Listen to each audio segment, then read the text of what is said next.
I am begging BYU and Iowa State to lose in basketball immediately. This is Locked On Big 12.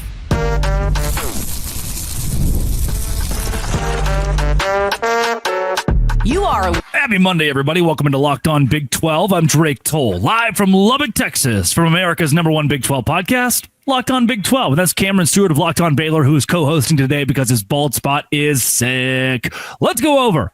Some of you need to lose in the Big 12 tournament immediately to stay healthy or hot. Others of you need a win or two or three or a championship to keep your dreams alive. Then fire every referee in the Big 12. I've been asking for this. It's finally time to end them all. And then Oklahoma is coming back to the Big 12 conference. Dan Wetzel of Yahoo Sports says, yep, let's make it happen. If you hit subscribe, we get to keep our jobs. Cam, in my mind, 2021 Baylor national champions, 2022 Kansas national champions. Neither of those schools won the Big 12 tournament. Please understand, I'm not actively rooting against some schools here, but Houston, Iowa State, Arizona, BYU, there is no reason it's a fugazi. It's made up. No one's counting. The points don't matter. Baylor needs to win in the tournament. Baylor needs to get off like the 11 line right now. But most of the schools in the Big 12, most of that are at the top, should just go home. Yeah, the only way that it matters is if Baylor screws around and wins it, but they hate doing that.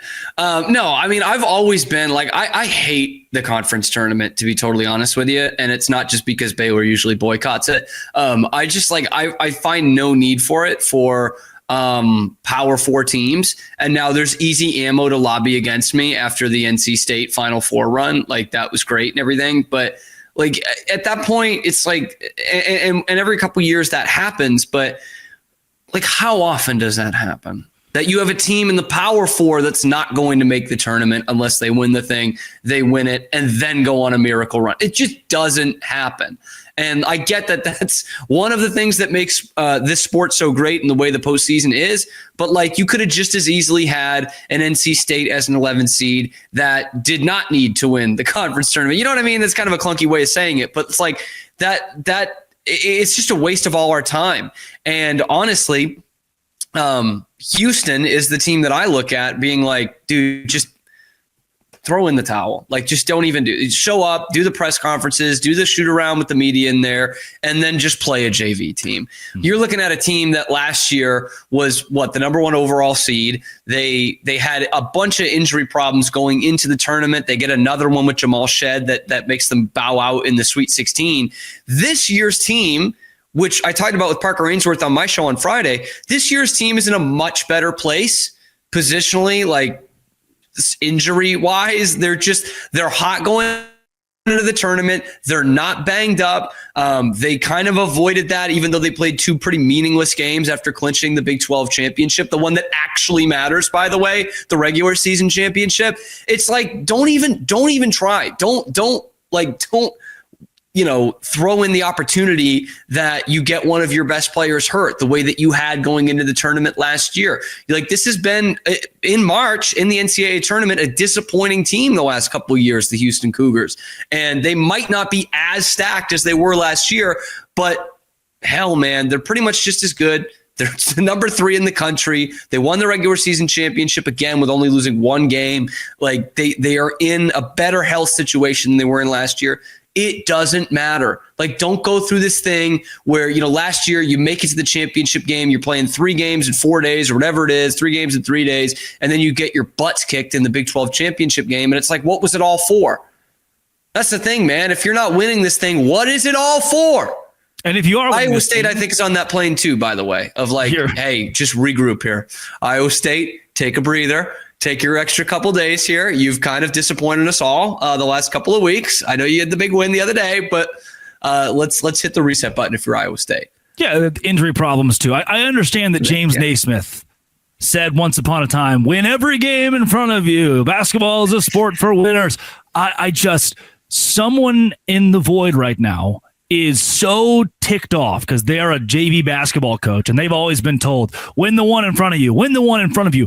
And I don't disagree with that. And when I was an athlete, I wouldn't actively try to lose games. I was never in a Big 12 tournament situation, but I need you to understand how meaningless this is.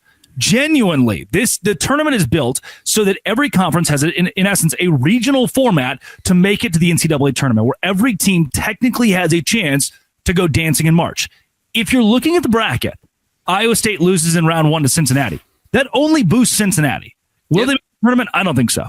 But it boosts Cincinnati. Then Cincinnati beats BYU. That benefits 3 teams: Cincinnati, Iowa State, and BYU. Because what happens when Dallin Hall gets hurt? What happens when Taman Lipsey gets hurt? What happens when LJ Cryer gets hurt? And those players are done for March for a tournament that did not mean anything to you. I think if you're Houston, Texas Tech, Arizona, it's okay.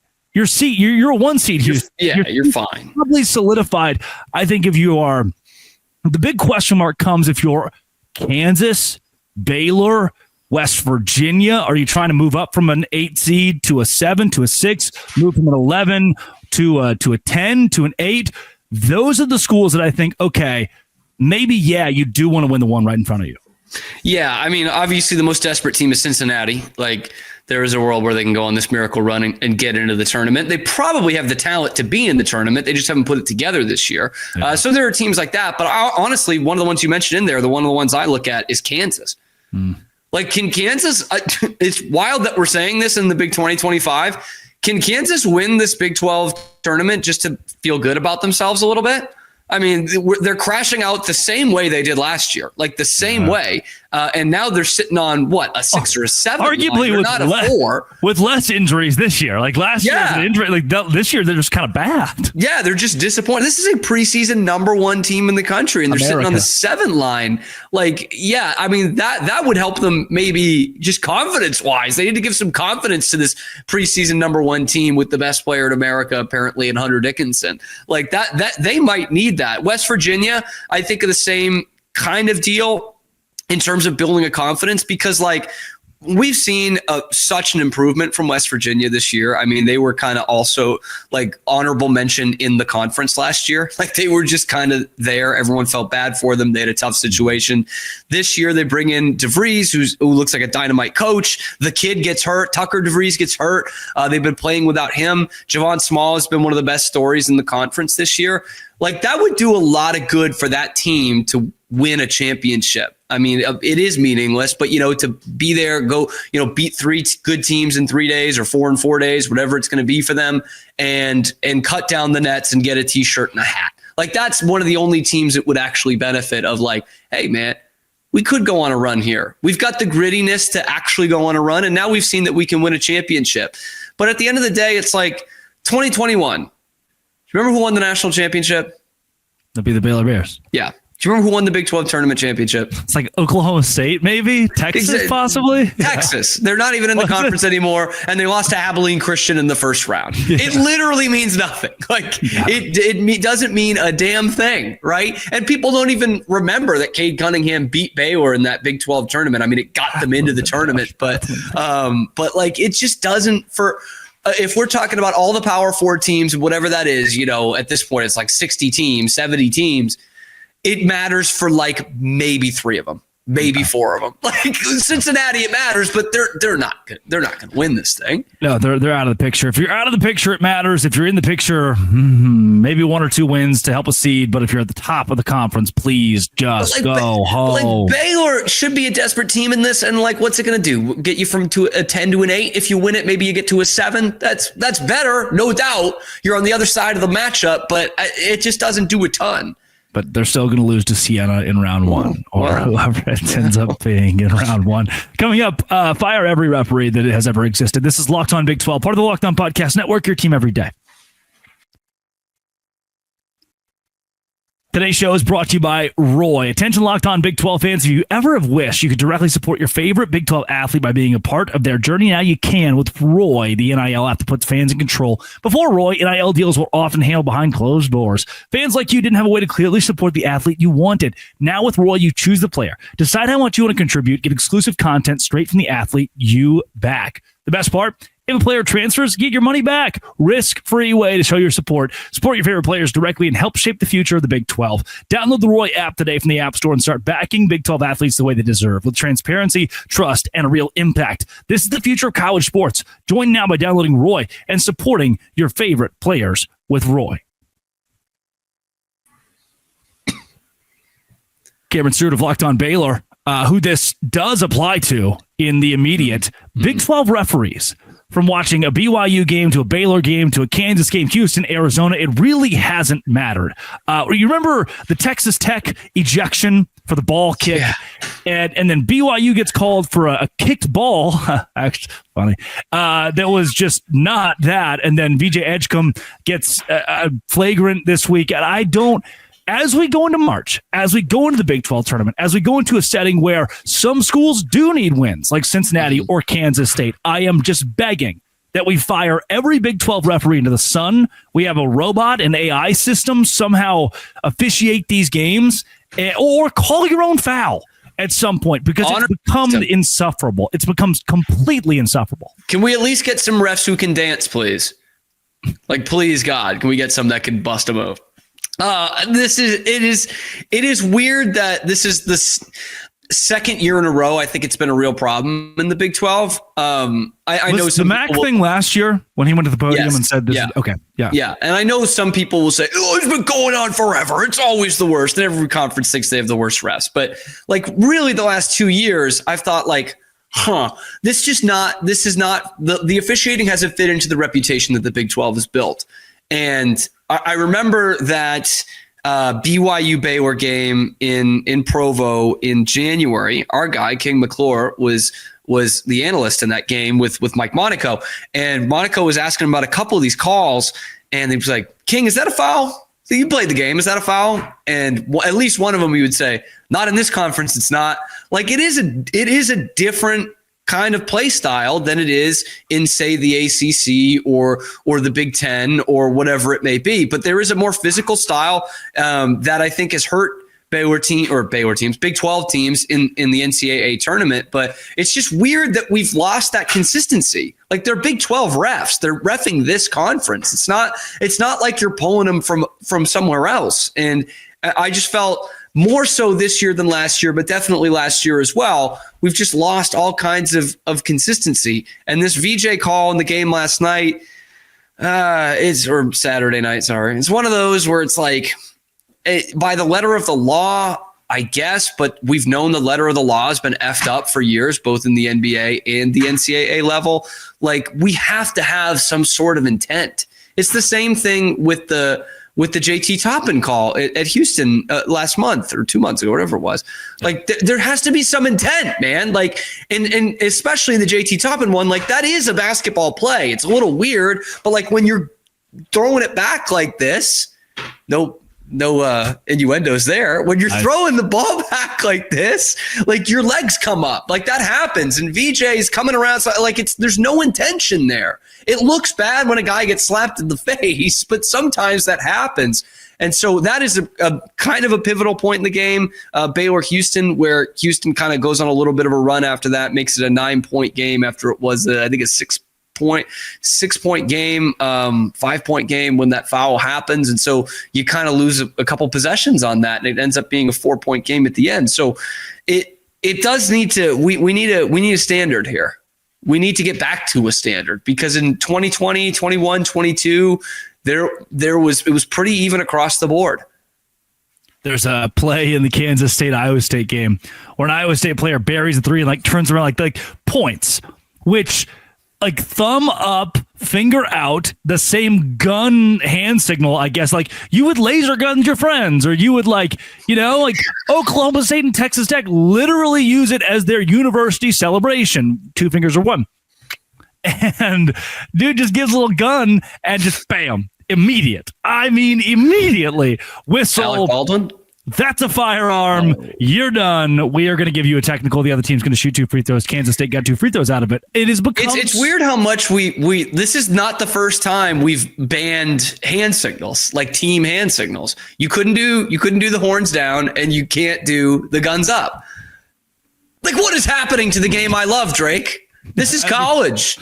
because it is a threat, because it is insinuating Meanwhile, violence. on most of these campuses, you can have a gun. Like you can bring one right outside the game. It's the beauty of the Big 12. It's the beauty of the Big 12 campuses. Conference. This happened at Alabama-Auburn, where they didn't call it, actually. There's like the fighting tide or some sort of like crane thing that Auburn decides to do now, or Alabama. It was in Bruce Pearl screaming, "That's our celebration, call him for a foul." And even the SEC officials are like, grow up. But Big 12 officials have to be told themselves to grow up. They're the ones they are policing things more than anybody else right now in the Big 12 conference and ruining the basketball product that we have. I thought it was very funny.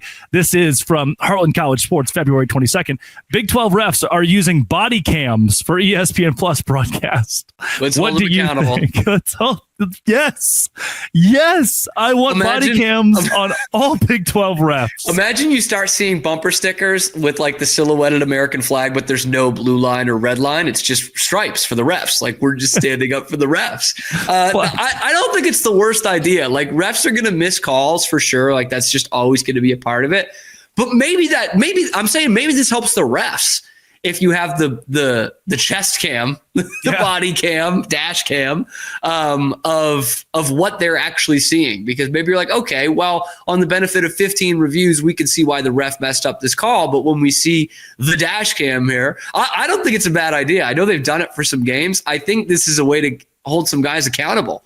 I think it's a very funny optic. Angel Hernandez retired just in time. I think it's a very funny optic to have body cams on your officials because it's that big a deal. They're so bad at what they do. This was, even Tommy Lloyd talked about in his postgame press conference after that call against BYU when Arizona was playing at home. BYU got the win in Tucson, and it was on a controversial last call. Probably shouldn't have been a foul. Tommy Lloyd comes to the podium, says, this game's not squarely on the officials. They're going to call what they call. We've got to do a better job. Whatever. Those moments, they shouldn't have to happen. Like, I'm not going to take away any wins or losses from teams this year. Last year, the last couple of years to me, there have been, I remember the Baylor West Virginia game that had like 55 combined free throws. May have been last year, 2 years ago, that was just pulling teeth. Brutal, and that has become the standard of what the Big 12 does from an officiating standpoint. If you're a Kansas State fan, a Cincinnati fan who wants to win the Big 12 tournament this week, who needs to get in, I think you're going to be hyper aware of just how bad things are when we go to Kansas City. Coming up, Oklahoma limping its way back to the 12. Well, this is Locked On Big 12, part of the Locked On Podcast Network, your team every day. Today's show is brought to you by FanDuel. FanDuel is where I go to make money. All this weekend, I was placing college basketball bets on FanDuel. Why? So that I can make money. And I did. When the game tips off, college basketball, NBA, America's #1 sportsbook, FanDuel, helps you get in on the action. FanDuel, you can place live bets through the game. So even if you miss the opening tip-off, you want to bet on a fourth quarter comeback, you can stay in on the action. And if you're looking for a bigger payout, combine your live bets with the same game parlay. I love using FanDuel's live betting feature. It keeps every moment of the game exciting. Whether I'm backing my team for a late game rally or picking a player to hit a clutch three, I never miss my chance. Plus, the app is easy to use. Right now, new FanDuel customers can get $150 in bonus bets if your first $5 bet wins. Visit FanDuel.com to join today. That's FanDuel.com for your shot at $150 in bonus bets. Make every moment more with FanDuel, the official sports betting partner of the NBA. Cameron Stewart of Locked On Baylor. Speaking of, I was there. You and I were there together when Baylor beat Oklahoma on the road. Goodbye. See ya. Smell you out of the Big 12. And already, murmurs of OU coming back, baby. Being here in the Big 12 because they just couldn't handle the SEC. This is a report that John Kurtz picked up on originally. And it came from a report from Dan Wetzel of Yahoo Sports, who said on a podcast, like, hey, Oklahoma could go to the playoff every year in the Big 12 or be a bottom feeder in the SEC. They chose rich bottom feeder. They were a disaster this last season under Brent Venable. They're going to keep him at the helm probably for a long time. Scott Frost situation, native son situation, and it's not going to pan out in the conference. If you're OU, you've now learned, oh, shoot, we sacrificed winning for money, and thus will probably actually make maybe around the same amount of money. It would be really funny if in 10 years they pull a Colorado. Even if in 2030 they pull a Colorado and be like, you know what? Hand up. We weren't ready for this. Because honestly, they're not. Their fan base knows it now. They're not ready for the SEC. Yeah, and what's funny is like looking back on when they first made the announcement, we thought it was going to be the other team that wouldn't be ready, right? UT. But also in that same thought, I think a lot of us were thinking at that same time, I should say, a lot of us were thinking like, yeah, but if you stay here, like you're going to the college football playoff all the time. And that's the main revenue that you can accomplish, right? Like the accomplishable revenue is making the college football playoff. And there was already murmurs then about an expansion of the playoff too. And they were making it every year with the 4 teams. Like, it's like, really? Is this going to benefit you that much? And the fans were pounding their chest like, yeah, SEC. It's like, what do you care? Like, you know what I mean? Because the school's making more money, like, and you're not going to have as many 11 a.m. games. Shocker. You had a lot of 11 a.m. games because you suck now. And let's not forget the last 2 years that they had in the Big 12 from bad to mediocre and kind of okay in 23. So it's not. It's not going to happen, but I don't think it's as crazy as some people make it out to be, right? Like one thing that they didn't talk about, that Kurtz didn't talk about, which I think is also in here, it's like we all know we're headed towards super conferences here. Like we know we're heading towards that within the next, 5 to 10 years. According to the Monty Show tomorrow. Yes, Monty's got a big report tomorrow as well about the next week. It's all going to start to unfold. But if that's the case, then it's like, if you came back to the Big 12, you're going into a super conference anyway, right? Like, might as well just keep your brand going. Like, it's the same thing with Oregon and Washington. Like, Oregon's brand was not going to be, was not going to go down because they were in the Pac-12 still and USC wasn't. Like, it wasn't going to do that. Oklahoma's the same way. If they went into the Big 12 again tomorrow and UT's not in there, that's not hurting Oklahoma's brand because they're going to be in the top 5 and they're Oklahoma, right? So yeah, they're going to end up congrats guys, you're making some money here. You're making money by going 6-7, or you could come back here and win 11 games every year and go to the playoff. And that's not trying to knock the Big 12, but that's what they were doing all the 2010s and early 20s. So, and it didn't work necessarily. It hasn't yet under Brent Venable, and so I'm not sure if coming back, Venables, is it plural? Venables? Yeah, it's plural. Multiple. I'm thinking of Ben Venable. Yeah, multiple losing seasons. Yeah, I have. Shout out Ben Venable though. I have no confidence that Oklahoma could walk back in and win every game. I do have confidence they would have a better shot in the Big 12, maybe with a different head coach. Easier to turn it around for sure. But can we all understand what I need you, Jim from Ada, to understand in this conversation? That yes, Oklahoma makes more money, and they are from Ada, and they're in the SEC right now. Jared from Ardmore, from Jinx, from Bixby. From Bixby. Your fan experience is so much worse. Travis because your team is in the SEC right now. We've avoided Salisaw, Tulsa, especially Oklahoma City. Don't Lawton. Yeah. Your team is so much worse now because you wanted them to make more money. And may I remind you, Jared, that in the last 365 days that those Sooners go. That's the Gators. What's the Oklahoma one? Is may I remind you? Get ready to have that in your head. You just got a second mortgage. So it's 2nd and 7. I can hear it. Oklahoma, their money that they've made has not helped the car that just got foreclosed that was sitting in your driveway that Dog and Beth, I think one of them died, maybe Beth. The Dog and Beth just repoed. You didn't see that money, and your trade-off was cool. Mike's school makes more money. I don't. And I get to watch them lose every single weekend. And they're playing Missouri this weekend. South Carolina. Losing to Missouri this weekend, might I add. That is... Like, by the way, I should note before we go on with Oklahoma, we talk about Clemson and Florida State a lot. It's the same risk that those teams are running. Sure. No one thinks that Clemson's still a heck of a program, but nobody thinks they're going to go in and just run the SEC. Mm-hmm. Like the way that Oklahoma fans probably did think they had a shot at early on in this process. Yeah. So it's the same thing for those ACC teams we talk about all the time too. And look, I am not mad at Oklahoma fans. I get it. If Baylor had the opportunity to go to the SEC, probably looking at both sides. It's like, oh, great opportunity, a lot of money, but also might get your butt kicked consistently, perennially. I grew up an Arkansas fan. Oklahoma is the new Arkansas. Every 7 years, you win 9 or 10 games, and you think that's generational. Then your head coach crashes a motorcycle with his mistress on it, and we're back to being bad. And then you hire the guy. Which Arkansas should be a team that should have been in the Big 12, by the way.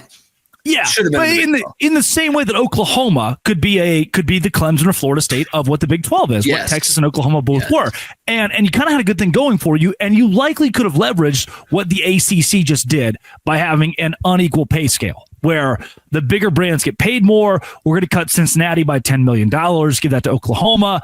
That would have been fairly smooth, and then you go win, so we make more money, and it's good for the Big 12. If Oklahoma can win on the national scale, there's a list of probably 12 schools that can win a national championship in college football. Oklahoma and Texas are likely in that 12. Yep. They're still hovering around there, so the Big 12 would have that. It's not bad for either party here because now OU has a much better opportunity to perennially be in the playoff rather than being Arkansas or Missouri. Like you ask Missouri, even in their best year, they're missing the college football playoff. Yep. They're just remembered as those really fun years where we were good that one time, those 2 times, not as national championship years. Yeah. I mean, we could say the same thing about the neighbors to the southeast, and A&M. Like, it's the same thing. A&M, you have your best season ever. You're probably not even going to play in the SEC championship game.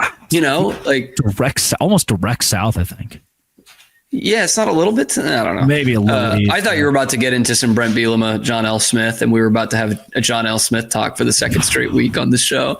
But yeah, it's the same deal. It's like, dude, all right, you guys made some money, and you can see it from A&M in terms of the recruit. Like it has helped A&M being in the SEC in terms of an athletic department. Like they were able to, expand Kyle Field and get these great facilities. They've been able to pay a lot of money to players who haven't turned out to be very good on the football team. And you went and poached the best head coach on the market all those years ago, and it didn't. But it's at the end of the day, what the fans care about is it didn't work.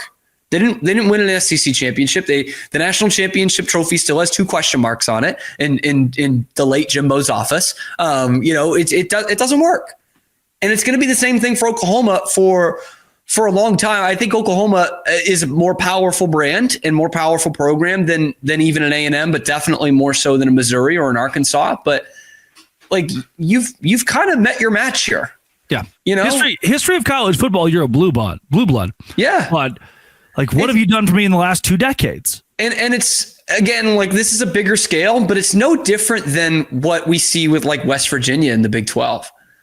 Like they've been in the Big 12 for a dozen years now. And we're thinking, that was a hell of a program before this. Maybe that's just too big a step up. Yeah. Or Missouri in the SEC, or what Clemson would be in the SEC. Maybe that's just too big a step up.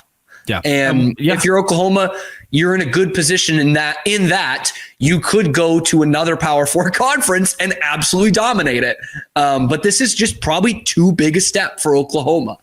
Namely when Louisville and Pitt, because Dan Wetzel also brought that up, end up coming to the Big 12. It feels like this conference will expand to 20 in the next 4 or 5 years. If I'm an OU, I'm on the horn. I mean, Nebraska to the Big 10, same thing happens. Similar to, like you mentioned, West Virginia moving to the Big 12. Mm-hmm. It would behoove you to be in a conference where you would have better financial stability as an institution yourself. You are more stable than pretty much anyone else there, and you can try to run things. And by the way, if Oklahoma does get on the horn to Brett Yormark after, notoriously leaving him at the altar and we kind of told them to screw, like if they get on the horn with Brett Yormark and say, yeah, we want to come back. We also want a little bit of a bigger cut than the rest of these teams. Is the Big 12 going to say no to that? I mean, as much as we want them to, I would want them to, but I don't think they would. I think they'd be like, Okay, sure. If whatever, the cut is, 25%, you want to take 32%, they'd be like, okay, sure. Obviously that's not the number, but you know what I mean? They'll be like, okay, yeah. And then we have a team in the college football playoff all the time. Yep. Which, and maybe they suck while they're here. And if they do suck, you build the ACC's weird algorithm where teams that suck don't get any money. And so they are in this endless cycle of suck. Or that they're still a hot commodity like Florida State. And how bad would it be to be in an endless cycle of suck? I personally couldn't stand it. Couldn't be me. That's Cameron Stewart at Real Cam Stewart on Twitter. Thank you for making this show your first listen every single day. Come back the rest of the week. Whole lot of basketball talk with the NCAA tournament on the way. This has been, it always will be, Locked On. Thanks for making it your first listen every single day. Dose Grande.